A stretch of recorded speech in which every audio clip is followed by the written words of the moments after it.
Major attempt funded by foreigners is being done at the moment. London से choreographed हो रहा है कि इससे कैसे जान बचाएं, अमेरिका खास तौर पे। इसमें CIA का रोल हो सकता है, इसमें मोसाद का रोल हो सकता है, इसमें रॉ का रोल हो सकता है, इसमें NDS का रोल हो सकता है, जो इस वक्त इमरान खान को दबाना चाहते हैं, जो इस वक्त पाकिस्तान की एस्टेब्लिशमेंट को दबाना चाहते हैं। हमने अमेरिका की बहुत खिदमत की, जहाद अफगानिस्तान भी किया और बहुत कुछ किया, लेकिन उसके बावजूद अमेरिका का हमारे साथ कोई रवैया ठीक नहीं रहा। और देखें यूरोप की जो मंडियां हैं वो बड़ी मंडियां हैं, अगर वो मंडियां हमारे लिए तंग होती हैं या हमारे लिए कोई मसाइल पैदा करती हैं तो पाकिस्तान की माशी हालत जो है वो पहले ही आपको पता है। अमेरिकनों को आजमा लिया है, खुदा के लिए ये ना कहें आपने नहीं आजमाया है उनको, आप आजमा लिया है उनको। बिन लादेन के सिचुएशन पे, अफगानिस्तान के इस पे हमें झूठ कहना, सैंक्शंस करना, एन वक्त पे हमारा एड, जंग के दौरान, जंग के बीच में हमारा मिलिट्री असिस्टेंस को सस्पेंड कर देना, कहना नहीं देते हम। नमस्कार दोस्तों, स्वागत है आप लोग का हिंदुस्तानी स्पेशल के एक और नए वीडियो में। दोस्तों जैसे कि आप जानते हैं कि रॉ मोसाद के नाम से तो पाकिस्तान खौफ खाता ही है, लेकिन एक बार फिर से पाकिस्तान में रॉ और मोसाद का नाम एक बार फिर से स्टार्ट हो गया। दोस्तों आपको पता होगा कि ये सब जब स्टार्ट होता है तब पाकिस्तानियों को बहुत ज़्यादा बुरा लगता है और पाकिस्तानी जो है बहुत ज़्यादा बौखला भी जाते हैं।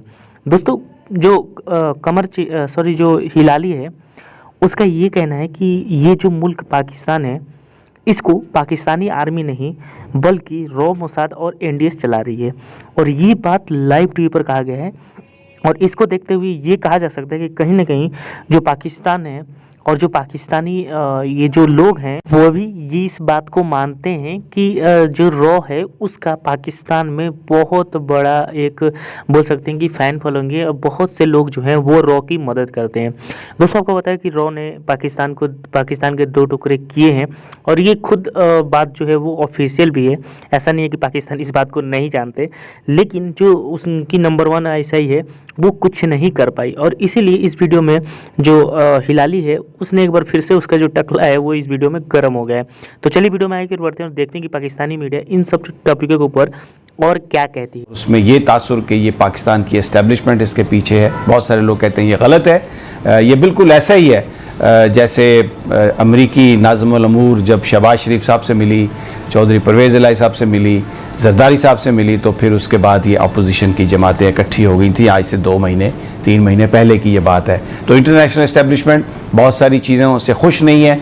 चाइना CPAC से खुश नहीं है पाकिस्तान में, और इस वक्त जो पाकिस्तान की एस्टेब्लिशमेंट ने जिस तरह तालिबान के साथ एक साथ निभाया है उस पर भी खुश नहीं है। इंडिया की हेजमनी उनको चाहिए, मुसल्लत करना चाहते हैं, तो फिर अपनी मर्जी के लोगों को इक़्तिदार में लाना बहुत ज़रूरी है। मेरे सोर्सेस ये कहते हैं समी साहब के पहला आइटम इस्लामोफोबिया है एजेंडा पे।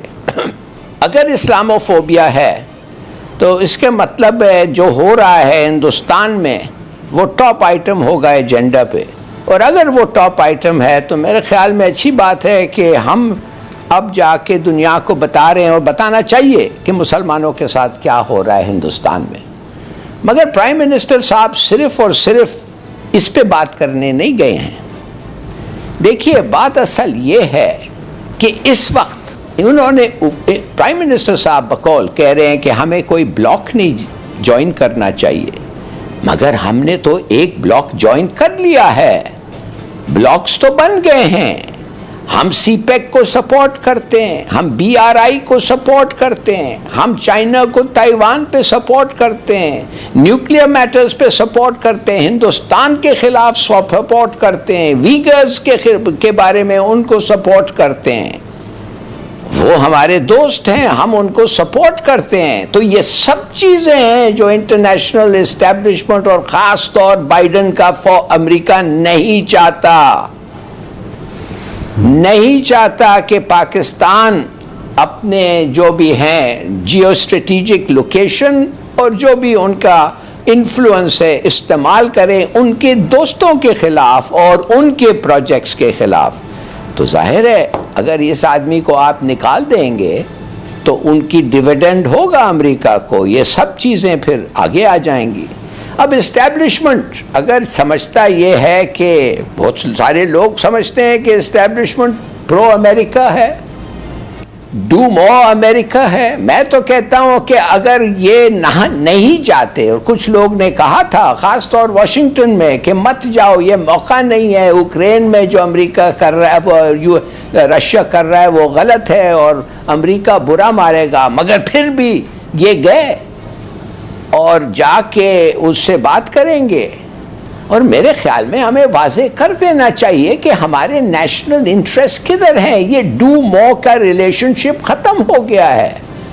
ये जो एक बुरा शादी है इसका तलाक जरूरी है, मगर कौन कह सकता है ये बातें? आप समझते हैं कि हमारी ये पॉलिटिशियंस जो इस ऑपोजिशन में, नहीं, एक ही आदमी है जो कह सकता है और इम्प्लीमेंट कर सकता है, और वो है इमरान खान। और मैं कह रहा हूं कि अगर वो ना करें और वापस हम वो डू मोर पे चले जाएं तो फिर खुदाफिसी करें इस मुल्क का और इस मुल्क का नेशनल प्रेस्टीज और नेशनल ऑनर। ज़बरदस्त। अच्छा हिलाली साहब, मैं देख रहा था कि एक तो आपने पॉइंट आउट किया इस्लामोफोबिया पर बात करेंगे, फिर दूसरा कोऑपरेशन पर भी बात होगी।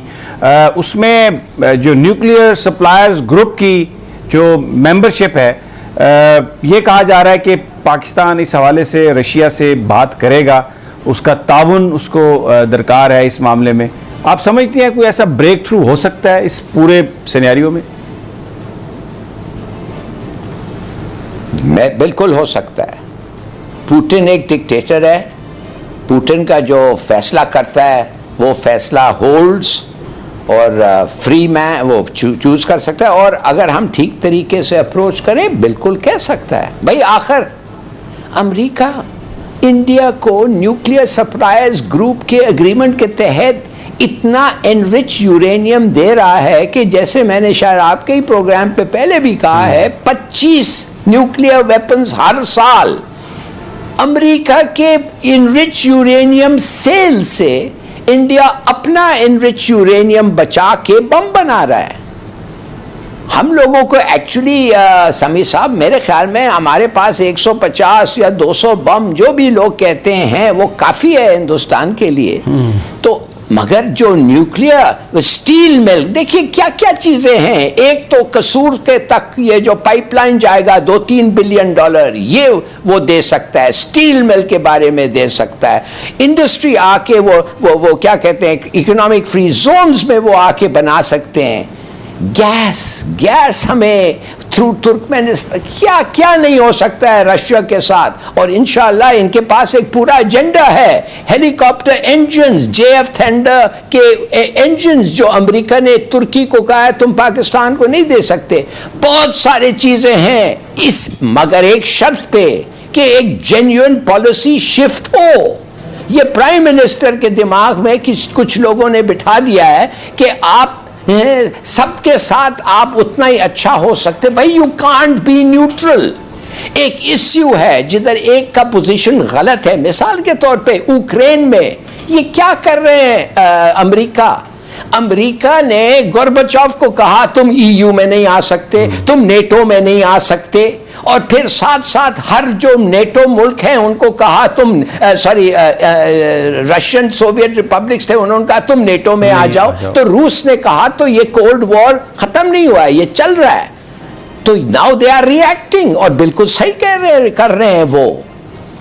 और पुतिन जो है वो कह रहा है कर लो सैंक्शंस, मेरे पास काफी गैस है, काफी गोल्ड है, काफी पैसे हैं, और चीन मेरे साथ खड़ा हुआ है, कर लो जो करना चाहता है। मैं रशिया की सॉवरेनिटी और सिक्योरिटी को कॉम्प्रोमाइज नहीं करूंगा। उसके बावजूद अमेरिका का हमारे साथ कोई रवैया ठीक नहीं रहा। अब जब से PTI की हुकूमत आई है, प्राइम मिनिस्टर इमरान खान जो हैं बाकी लोगों से ज़रा मुख्तलिफ बात करते रहे हैं। वो हमेशा अमेरिकी जो एक्शन था अफगानिस्तान में उसके खिलाफ थे। वो कहते थे मामलात को बातचीत के ज़रिए हल करें। फिर बाइडन जब जीत के आए वहाँ से, तो बाइडन ने मतलब बहुत टाइम हो गया है, उन्होंने एक कॉल तक नहीं की। तो पाकिस्तान और अमेरिका के दरमियान एक समय में कुछ सर्द मोरी सी पैदा हो गई थी। फिर प्राइम मिनिस्टर इमरान खान जब चाइना गए, अभी हालिया दिनों में गए थे, तो वहाँ प्रेसिडेंट पुतिन भी आए हुए थे, वहाँ उनसे बातचीत हुई और उसके बाद प्राइम मिनिस्टर इमरान खान को दावत दी गई कि आप आएँ। प्राइम मिनिस्टर इमरान खान जा रहे हैं वहाँ। अब कुछ लोग इसको, जो वजारत खारजा के माहिरीन हैं और दुनिया की खारजा पॉलिसी पर, पाकिस्तान की खारजा पॉलिसी पर जो नज़र रखते हैं, कुछ लोग ये भी कहते हैं कि कैंप की तब्दीली की तरफ भी एक इशारा हो सकता है। अच्छा, कि पाकिस्तान का कैंप जो है अब बदल रहा है, यानी जिसे हम पॉलिसी शिफ्ट कह सकते हैं। हाँ, लेकिन प्राइम मिनिस्टर इमरान खान ने तो ये कहा है कि अब हम किसी कैंप में नहीं जाएंगे। इस दौरे को अब आप इस पस मंज़र में देखें कि जब तालिबान अफगानिस्तान में आए तो चाइना को भी और रूस को भी खदशात तो थे, जो पड़ोसी ममालिक हैं उनको खदशात थे, उन खदशात के हवाले से भी पाकिस्तान से तबादला ख्याल होता रहा। फिर उसके बाद हाँ, आपको पता है हमारे मुल्क में गैस का बहुत बहरान है, सर्दियों में भी गर्मियों में भी बहरान है, और हमारे पास जो गैस है पाकिस्तान से, वो भी उसका सुना है कि कुछ चंद साल बाकी है, उसके बाद खत्म हो जाएगी। इसमें क्रिएट हो रही है, रशिया की खबरें कम आ रही हैं दौरे की, और फलां बंदे ने चाय पी ली, फलां बंदा उसके घर चला गया, फलां बंदा इधर आ गया।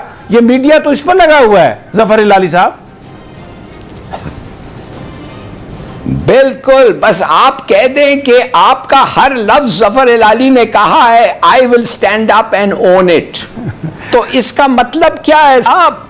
इसका मतलब है who will right this imbalance जो आ गया है, unthinking imbalance, ये कौन राइट कर सकता है? मेरे ख्याल में एस्टेब्लिशमेंट, उनका ड्यूटी है। भाई अगर ऐसे ही हम चलें, बिलीव मी, हम ये डू मोर का ईरा वापस आ जाएगा, और हर लिहाज से जो अब गुजरा है वो ही वापस आ जाएगा। देखिए, हमने अमेरिकनों को आजमा लिया है, खुदा के लिए ये ना कहें आपने नहीं आजमाया है उनको, आप आजमा लिया है उनको। बिन लादेन के सिचुएशन पे, अफगानिस्तान के इस पे हमें झूठ कहना, सैंक्शंस करना, एंड वक्त पे हमारा एड, जंग के दौरान, जंग के बीच में हमारा मिलिट्री असिस्टेंस को सस्पेंड कर देना, कहना नहीं देते हम, हाथ जोड़ के हम गए, कैसे हम लड़े, तुम्हारे बेसिस, तुम्हारे ट्रीटी ऑब्लिगेशंस करो, नहीं,